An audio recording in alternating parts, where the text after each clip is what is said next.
Juan Corona. A peach farmer noticed a hole in his orchard that had been freshly dug and then filled back in. What lay beneath would expose one of the largest killing sprees the country had ever seen. Juan Corona was born in Mexico in 1934 and first came to the United States as a teenager. His early years in California were marked by hardship and instability. After a devastating flood in the mid-1950s, he suffered a severe mental health crisis and was committed to a state hospital and treated with methods common at the time. He eventually recovered enough to build a life, becoming a licensed farm labor contractor along the Feather River near Yuba City, marrying and raising 4 daughters. To the workers who depended on him, Corona was a familiar and trusted figure, the man who arranged their jobs and their pay. Who would suspect the person responsible for putting food on your table? In the spring of 1971, the bodies of 25 men began turning up in shallow graves dug into the peach orchards. The victims were mostly middle-aged, transient farm workers, men who drifted from job to job and whose absence often went unnoticed by anyone. They had been attacked and killed, then buried where the soft orchard soil made it easy to hide them. How does a crime this large stay invisible for so long? The answer lies in who the victims were. These were men on the margins of society, without permanent homes, steady families, or anyone keeping close track of their whereabouts. A worker who vanished was simply assumed to have moved on to the next harvest. It was the perfect cover, and it nearly worked. The case finally cracked on a single observation. In May of 1971, a farmer spotted that disturbed patch of earth on his land and grew uneasy enough to report it. When investigators dug, they found a body. Then they found another and another, until the grim tally reached 25. As searchers combed the orchards, the scope of the horror kept expanding, turning a quiet agricultural county into the center of a national sensation. What tied Corona to the graves? The evidence was difficult to explain away. Investigators recovered weapons, including a machete and knives, along with blood-stained items. But most damning of all were receipts and bank slips bearing Corona's own name, found in the graves themselves. There was also a ledger containing a list of names and dates, a document the prosecution would call a death list. 2 of the men were identified as Melford Sample and John Henry Jackson, but 4 of the victims would never be named at all. Corona was arrested on the 26th of May, 1971, just days after the first grave was uncovered. His journey through the courts would prove long and tangled. Corona was first convicted in January of 1973 on 25 counts and sentenced to 25 consecutive life terms. But that conviction was overturned a few years later because of a serious conflict involving his own attorney, who had taken the rights to Corona's life story, an arrangement that compromised the defense. He was retried in 1982, and a second jury reached the same conclusion, convicting him once again on all 25 counts. Would he ever taste freedom again? He would not. While behind bars in the early years, Corona was attacked by another inmate and stabbed many times, an assault that cost him the sight in one eye. Over the decades that followed, he was denied parole 8 separate times. In his final years, he developed dementia. He died of natural causes in March of 2019 at the age of 85, while held in protective custody. His name forever attached to one of the most staggering body counts in American criminal history. Corona's second conviction in 1982 brought his long legal battle to a close, and every appeal that followed failed.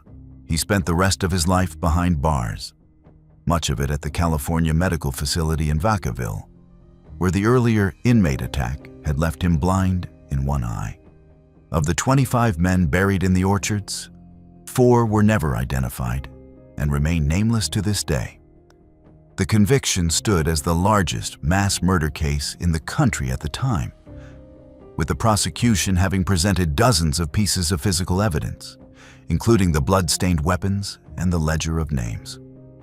Investigators connected to the case believed the real number of victims could have been higher still, though no further graves were ever conclusively tied to him.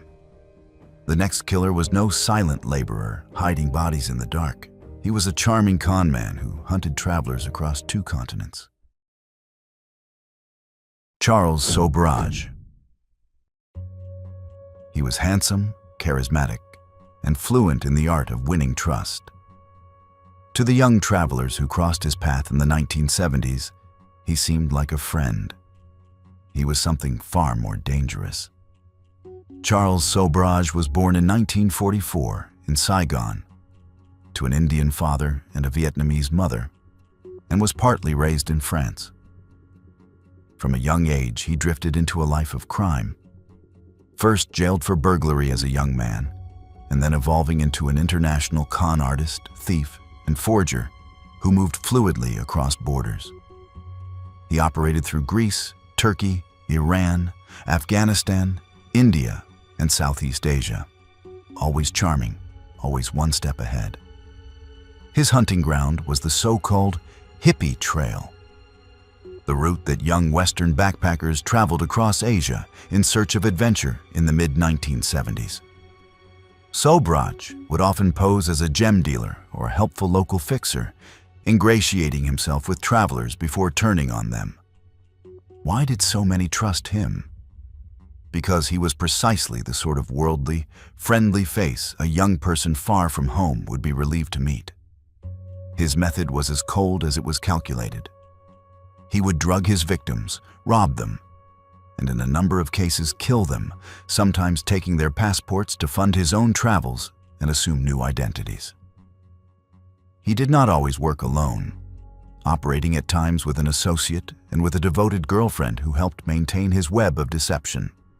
His victims included a young American woman found drowned in a bikini, a detail that earned him one of his grim nicknames, along with a Dutch couple and travelers killed in Nepal.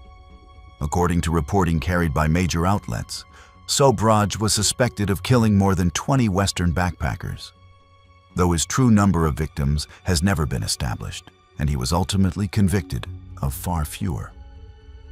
How does a killer this prolific stay free for so long?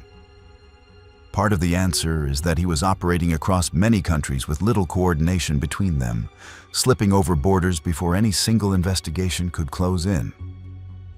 But one man refused to let it go. A Dutch diplomat named Herman Knippenberg doggedly pursued the truth about the murdered Dutch couple, assembling evidence that would help define the case against Sobhraj for decades. Sobhraj was eventually arrested in India in 1976 after drugging a group of French tourists in a hotel, a scheme that finally went wrong and put him in custody. What followed showed just how cunning he truly was. He served years in an Indian prison, and in 1986 he staged a theatrical escape, reportedly drugging the guards with sedative-laced sweets at a birthday party he had arranged for himself. Astonishingly, investigators believe the escape was deliberate, a calculated ploy to extend his Indian sentence so that the statute of limitations on more serious charges elsewhere would expire, sparing him a possible death penalty in another country. Did the law ever truly catch up with him? For a time, it seemed it might not. He was released from India in the late 1990s and returned to France. Then, in 2003, he made a baffling decision. He traveled to Nepal, where a journalist recognized him and he was arrested. A court there sentenced him to life for the murder of an American woman, and years later he was convicted in the killing of a Canadian man as well. Here is the part that unsettles people most. Charles Sobhraj is still alive.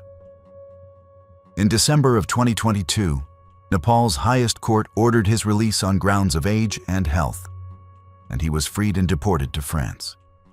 He arrived in Paris a free man and reportedly insisted to a reporter that he was innocent. He was barred from returning to Nepal for a decade. In his crimes, Sobraj rarely acted entirely on his own. He worked alongside an associate named Ajay Chowdhury and a French-Canadian girlfriend, Marie-André Leclerc, who helped him win the confidence of the travelers he targeted. Among his identified victims were Teresa Knowlton, the young American woman found in the water, a Turkish man named Vitali Hakim, the Dutch couple Henk Bintanja and Cornelia Hemker, and in Nepal, the American Connie Jo Bronzich and the Canadian Laurent Carrière. He had served his long sentence in India from 1976 until his release in the late 1990s. And it was the Nepal convictions that finally held. By the time Nepal freed him, he had undergone heart surgery, a factor cited in the court's decision. His crimes and decades-long evasion of justice were later dramatized in a widely watched television series that renewed global interest in the case. The next killer hunted in a place where people are supposed to be safest of all, a hospital ward.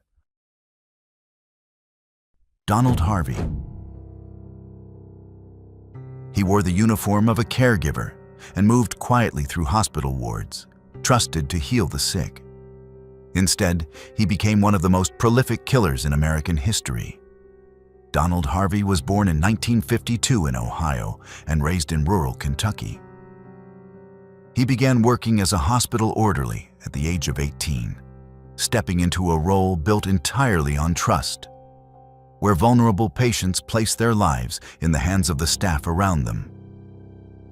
To his co-workers, he seemed helpful and unremarkable. It was a trust he would betray on a staggering scale in ward after ward for the better part of 2 decades. Harvey came to call himself an angel of death, a title that captured the chilling way he framed his own crimes. Over the course of nearly 2 decades, beginning in 1970 with an elderly stroke patient, he admitted to killing dozens of elderly or chronically ill patients across hospitals in Ohio and Kentucky, including a veterans medical center and a long-term care hospital. His confirmed total stands at 37, but the numbers he himself claimed climbed far higher, with some accounts citing claims of 50 or more. How does someone kill so many people inside a hospital without being caught? The terrible truth is that hospitals are full of death. Elderly and seriously ill patients pass away every day, and when one of Harvey's victims died, it rarely raised suspicion. He had chosen an environment where killing could hide in plain sight, disguised as the natural end of a sick patient's life. Year after year, he moved through wards and bedside routines, a familiar and unremarkable presence, while the count of his victims quietly climbed. His methods were varied and quiet. He used poisons and other means to bring about deaths that looked, on the surface, like ordinary medical outcomes. The kind of passing no one would think to question on a ward full of the dying. At first, he claimed his motive was mercy, an attempt to end the suffering of patients who were already slipping away. But as more of the story emerged, a far darker picture took shape. Harvey later admitted that many of his killings sprang not from compassion, but from anger and resentment, and a desire for control over life and death. So what finally exposed him? His long spree began to unravel in 1987, when a coroner detected an unusual substance during the autopsy of one of his patients, a man whose death should have looked routine. That single anomaly, a poison where none should have been, cracked the case wide open. A local news anchor's investigative reporting in Cincinnati helped push the story into the open, and the full, staggering scope of Harvey's crimes finally came into view. Investigators began re-examining a long trail of deaths that had once seemed entirely natural. Faced with overwhelming evidence, Harvey made a strategic choice. He pleaded guilty to a long list of murders in both Ohio and Kentucky, agreeing to the pleas in order to avoid the death penalty. He was handed dozens of life sentences and sent to prison, where it seemed he would quietly live out the rest of his days, the angel of death finally grounded. But his story did not end peacefully. In March of 2017, Harvey was attacked in his cell by a fellow inmate and died of his injuries days later, at the age of 64. The man who had so coldly decided the fate of dozens of helpless patients ultimately met a violent end himself at the hands of another prisoner.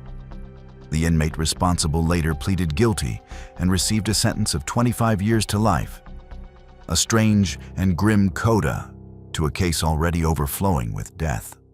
Harvey's killings stretched across several institutions, among them Marymount Hospital in Kentucky, the Cincinnati Veterans Affairs Medical Center, and Drake Memorial Hospital in Cincinnati.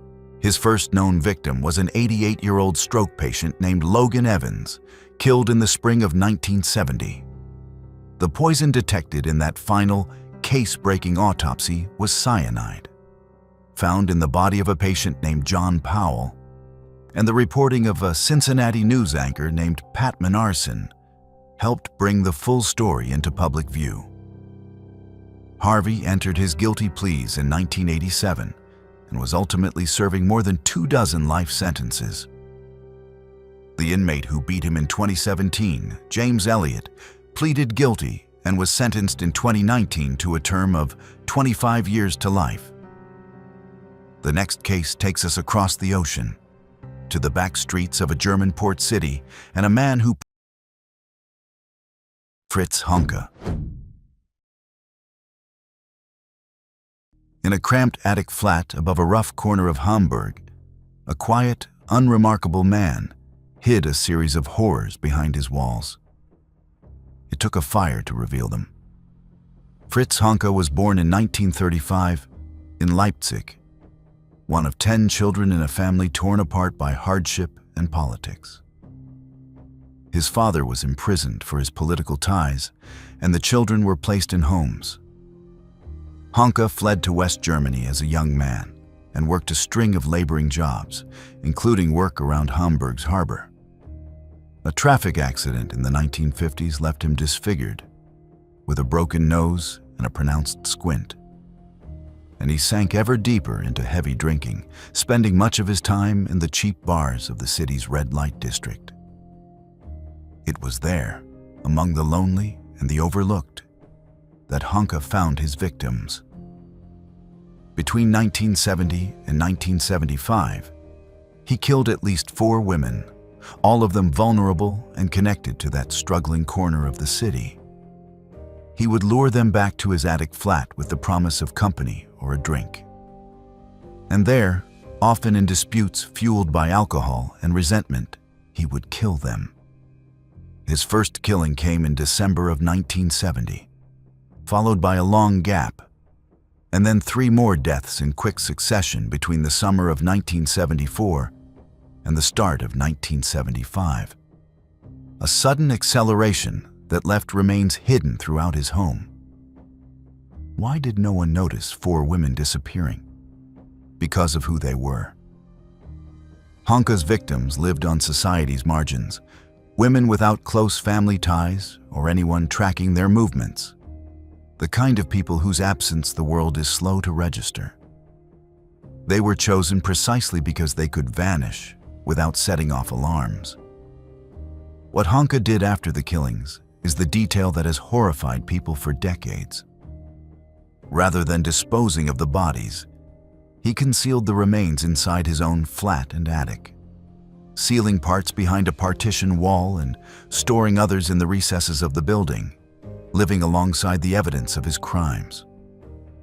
The remains stayed hidden there across the years that his killings spanned, undetected by anyone who entered the building, while Honka continued to come and go as an ordinary tenant. How does a secret like that finally come out? Not through detective work, but through pure chance. In July of 1975, a fire broke out in Hanke's apartment building. When firefighters arrived to battle the blaze and search the premises, they discovered the hidden remains concealed within the walls and recesses of his flat. The cause of the fire had nothing to do with the bodies, yet it exposed crimes that had gone undetected for years.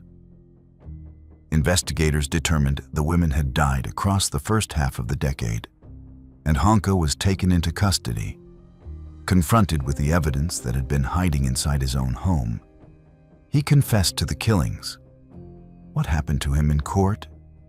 His trial in Hamburg focused heavily on his mental state.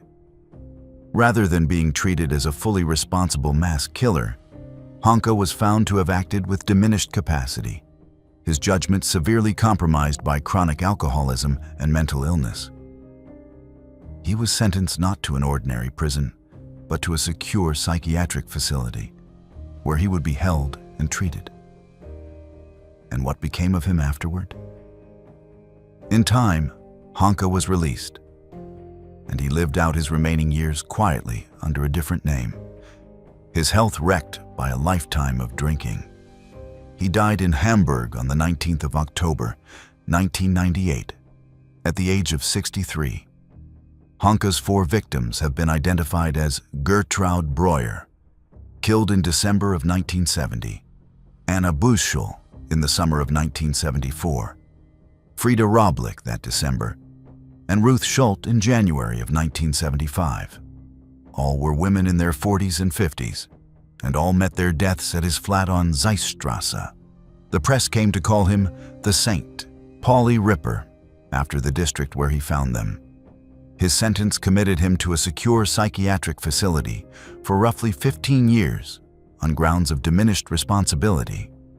After his release, he lived under the name Peter Jensen until his death from natural causes in 1998 at the age of 63. The world of cheap Hamburg bars he inhabited was brought to the screen decades later in the 2019 German film The Golden Glove. Known in German as Der Goldene Handschuh and named for a real dive bar in the district that Hanke was known to frequent. If you've made it this far and enjoy deep dives into the most shocking criminal cases, hit that subscribe button and don't forget to press the bell icon. The next killer was never caught at all, and to this day, no one knows his name. The Doodler. He sketched his victims on napkins before he killed them, charming lonely men with a pencil and a smile. More than 50 years later, no one knows his name. The killer, who became known as the Doodler, has never been identified. The nickname came from his method. He would approach men in late-night diners and bars, draw quick sketches of them while claiming to be a cartoonist or an art student, and use the flattery to win their trust before turning violent. Survivors described him as a young man, tall and softly spoken, who seemed friendly and artistic right up until the moment he attacked. It was a disarming approach, and it worked again and again across the city's nightlife. Between 1974 and 1975, the Doodler targeted gay men in San Francisco, meeting them at clubs and diners, and then attacking and killing them, leaving the bodies at scenic spots along the city's coastline and parks. Why has a case with multiple victims stayed open for half a century? The answer lies partly in the era and partly in fear. There are 6 confirmed victims. The first, Gerald Kavanaugh, was found at Ocean Beach in January of 1974. Joseph Stevens, known as Jay, was killed in Golden Gate Park near Spreckles Lake that June. And Klaus Christmann was found at Ocean Beach in July.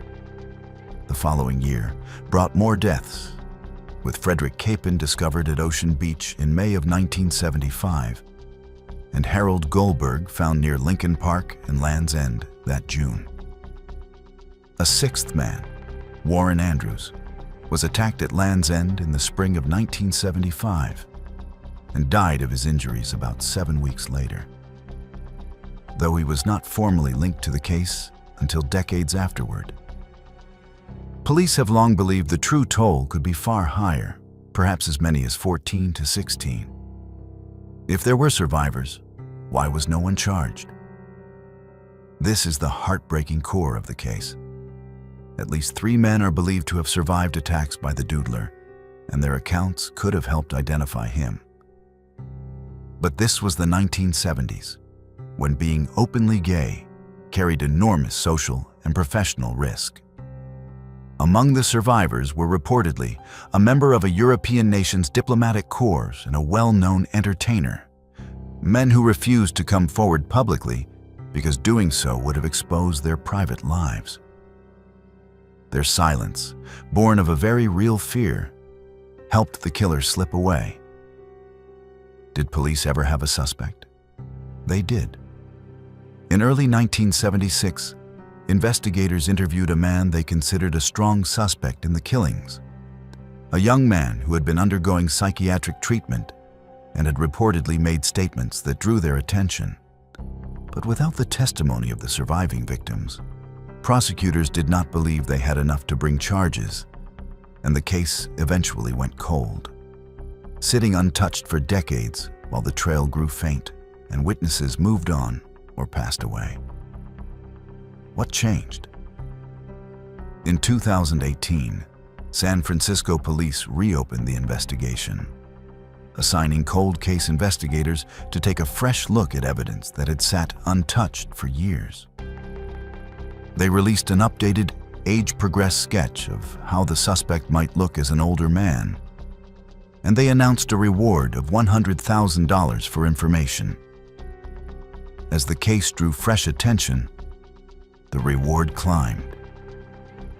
It was raised to $200,000 in January of 2022, the same time Warren Andrews was formally linked as the 6th victim. The following year, per a San Francisco police bulletin, the department increased the reward to $250,000, reportedly the maximum it is authorized to offer. Is there a prime suspect today? There is a long-standing person of interest, a man who reportedly now lives openly as a gay man in the East Bay, and who voluntarily provided a DNA sample to investigators. Because the case remains unsolved, he has never been publicly named or charged, and authorities refer only to a suspect. As of early 2026, there has been no announced change to the reward since the bulletin of January 2023. No confirmed forensic match has been made public, and the suspect remains uncharged. The case has found renewed life in recent years through media. A San Francisco Chronicle podcast about the Doodler, originally released in 2021, was re-released through a major podcast network in the summer of 2025. And the case was also covered by one of the most popular true crime shows around the same time. Each new wave of attention carries the same hope that someone, somewhere, recognizes the face in the sketch. The next case is also unsolved, an even longer reign of terror that haunted the hills of Italy for nearly 2 decades. Monster of Florence. For nearly 20 years, a killer stalked the hills around Florence, striking young couples in the dark with the same pistol. Despite trials, convictions, and global attention, the case has never truly been solved. The killer, given the name the Monster of Florence by the journalist Mario Spezzi, who covered the case for years, operated in the countryside surrounding the Italian city. The pattern was chillingly specific. The attacker targeted couples parked in cars in secluded rural spots, usually on moonless nights, and used the same .22 caliber Beretta pistol in killing after killing, the bullets and shell casings tying the crimes together across the years.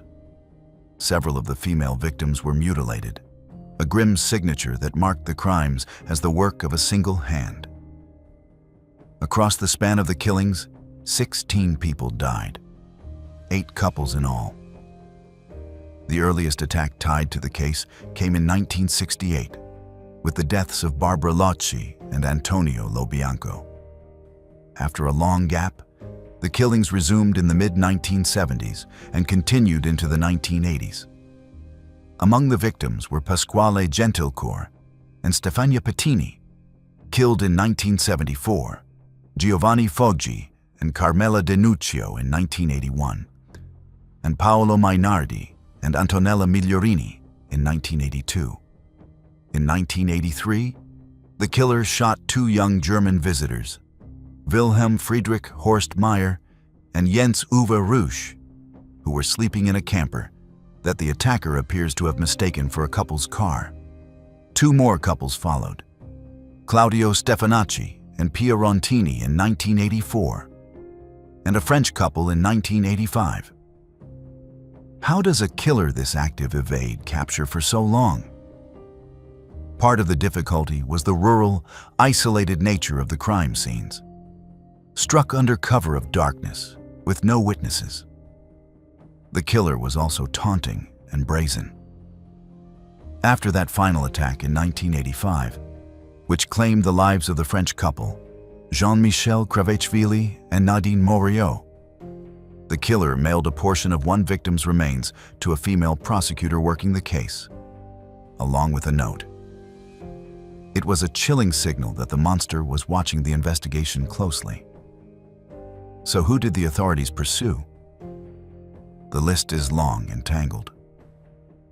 Early on, the husband of the first female victim, Stefano Mele, was convicted of the 1968 murders. But when the killings continued while he was behind bars, that theory collapsed entirely, and investigators were forced to accept that the real killer was still free. In the 1990s, attention turned to a farm laborer named Pietro Pacciani, a man with a violent past, who was convicted in 1994 of 7 of the 8 double murders. His conviction was overturned on appeal in 1996. The Supreme Court ordered a retrial, but Pacciani died in 1998 before it could take place, leaving his guilt or innocence unresolved. Did the prosecutions end there? No. Investigators then pursued a group of Pacciani's associates, dubbed the Snack Companions, and 2 of them, Mario Vanni and Giancarlo Lotti, were convicted in 2000 of involvement in some of the murders, with Vanni receiving a life sentence and Lotti a term of more than 2 decades. Those convictions rested heavily on the much-disputed confession of Lotti, and many observers questioned whether the real killer had ever been caught.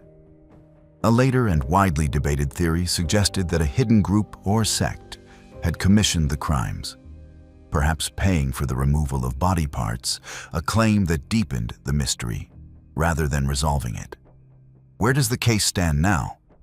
Officially, it remains unsolved. The person who fired that .22 caliber pistol has never been definitively identified, and the men once convicted in connection with the murders have all since died. Recent forensic work has reopened old questions.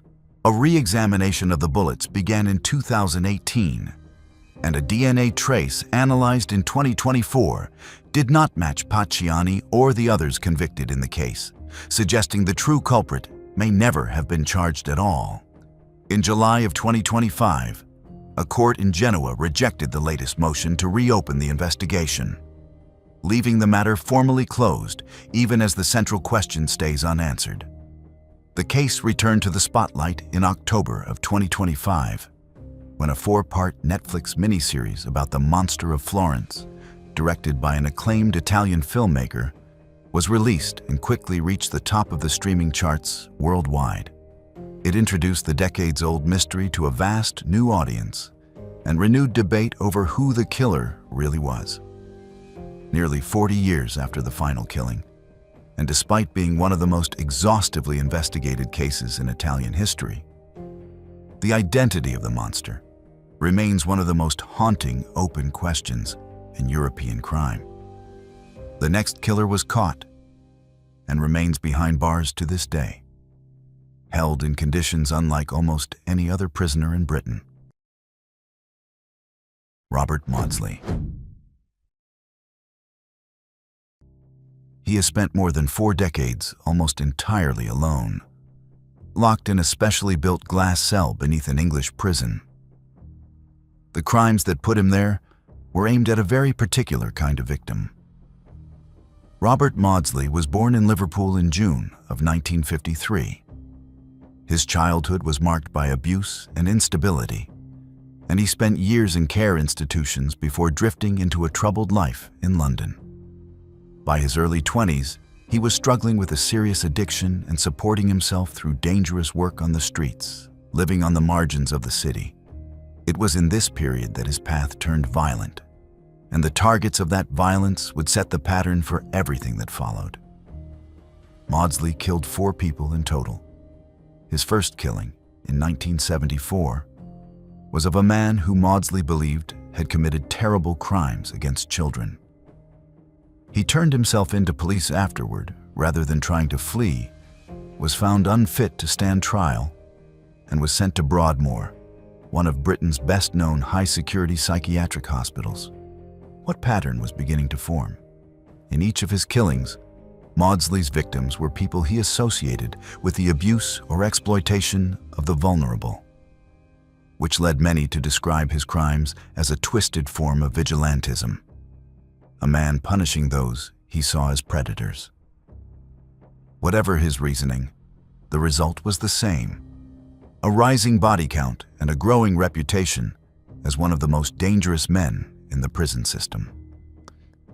In 1977, while held at Broadmoor, Maudsley and another patient killed a fellow patient who was a convicted sex offender, holding him captive for hours before he died. It is this killing that gave rise to the most famous myth about him. Tabloids claimed Maudsley had eaten part of his victim's brain, earning him the lurid nickname Hannibal the Cannibal after the fictional character. But here is the crucial fact: that story is false. The post-mortem examination disproved it entirely. There was no cannibalism. The nickname, sensational and sticky, has followed him through the press and popular culture for decades, despite having no basis in reality. And it continues to distort how the public understands his case. After that killing, Maudsley was transferred to Wakefield Prison. What happened there sealed his fate. In 1978, in a single day, he killed 2 fellow inmates, named Salney Darwood and William Roberts. He reportedly remarked to a prison officer afterward that the roll call would come up too short. With 4 killings now to his name, the courts handed him a whole life tariff, meaning he would never be released and would die in custody. Why is his confinement so unusual?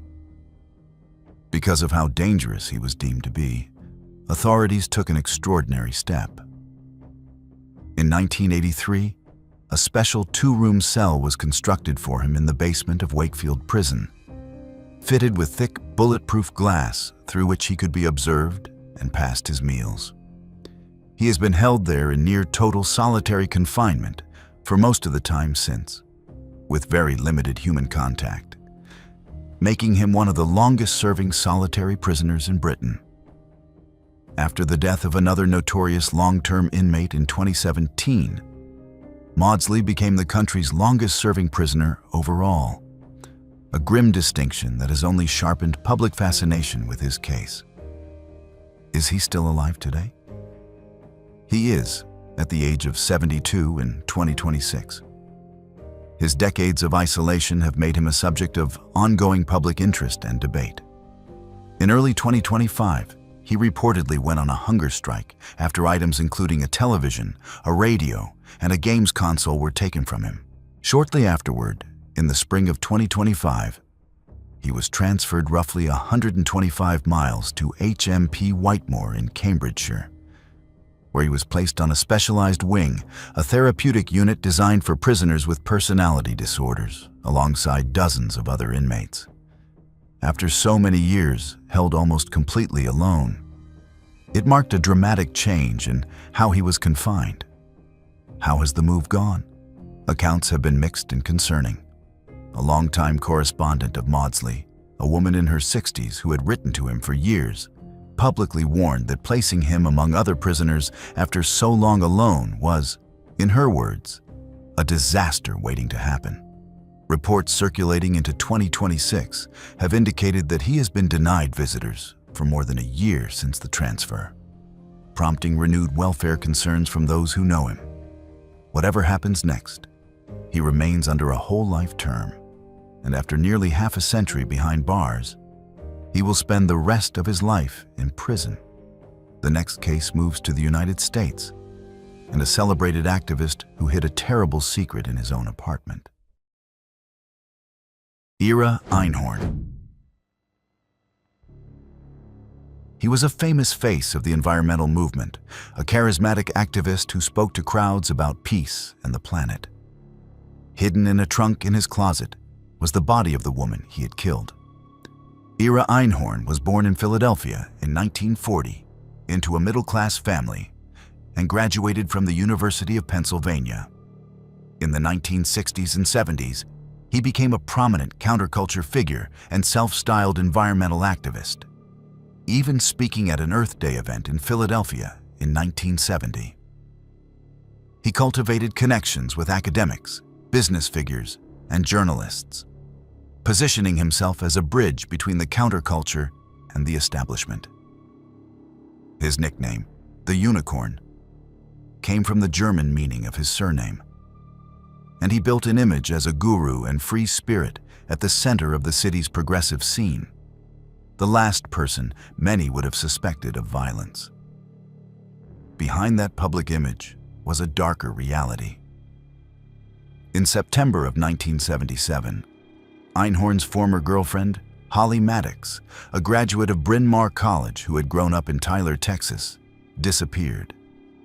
She had recently ended their relationship and had returned to the apartment they once shared in the Powelton Village neighborhood to collect her belongings. After that visit, she was never seen alive again. For a year and a half, her fate remained a mystery, and Einhorn deflected questions about where she had gone, telling people she had simply walked out and not come back. What finally exposed the truth? The answer came from his neighbors. They had been complaining for some time about a foul smell coming from Einhorn's apartment. In March of 1979, police searched the residence and made a grim discovery. Inside a steamer trunk in a closet, they found Holly Maddox's body, which had been concealed there since her death. The trunk packed with newspapers and other materials in an apparent attempt to hide it. Einhorn was arrested and charged with her murder, though he insisted he had nothing to do with her death. How did a man caught with a body in his closet avoid justice for so long? Remarkably, Einhorn was released on a low bail, supported by his standing in the community and by influential friends, with the bail money reportedly backed by a wealthy socialite. He was represented by a prominent attorney named Arlen Specter, who would later become a United States Senator. Rather than face trial, Einhorn fled the country in 1981, just before proceedings were set to begin. He vanished into Europe, living under false names for nearly 2 decades, moving between countries and often accompanied by a Swedish partner who helped him stay hidden as the years passed. He reinvented himself again and again, relying on the same charm that had made him a celebrity at home to build new lives abroad, while Holly Maddox's family waited for justice that seemed never to come. Was he ever brought to account? In 1993, with Einhorn still a fugitive, he was convicted of murder in absentia in a Philadelphia court, tried and found guilty without ever setting foot in the courtroom. But the search for him continued for years. In 1997, investigators finally located him in France, living quietly in a converted windmill in the countryside. Extraditing him proved a long and complicated legal battle, in part because France objected to the prospect of a death sentence and to a conviction handed down in his absence. He was not returned to the United States until 2001, after American authorities assured France that he would receive an entirely new trial and would not face the death penalty. What did he say in his own defense? At his retrial in 2002, Einhorn offered an extraordinary claim. He argued that intelligence agents had killed Holly Maddox and framed him because of his supposed research into paranormal phenomena. The jury did not believe him. On the 17th of October, 2002, he was convicted of first-degree murder. And the following day, he was sentenced to life in prison without the possibility of parole. The Philadelphia District Attorney marked the verdict with a pointed remark, suggesting that Einhorn and his mystical worldview were finished. Einhorn spent his final years incarcerated at a state prison in Pennsylvania. He died on the 3rd of April, 2020, of natural causes related to his heart at the age of 79. His case had taken almost 25 years to reach a final verdict, stretching from Holly Maddox's disappearance in 1977 to his conviction in 2002. And it became one of the most closely followed fugitive murder cases in American history. The man who had once been celebrated as a champion of peace and the environment ended his life as a convicted murderer. His earlier fame long since eclipsed by the crime he spent so many years running from. This was all from our side today. Thanks for watching. Click here to check out another video.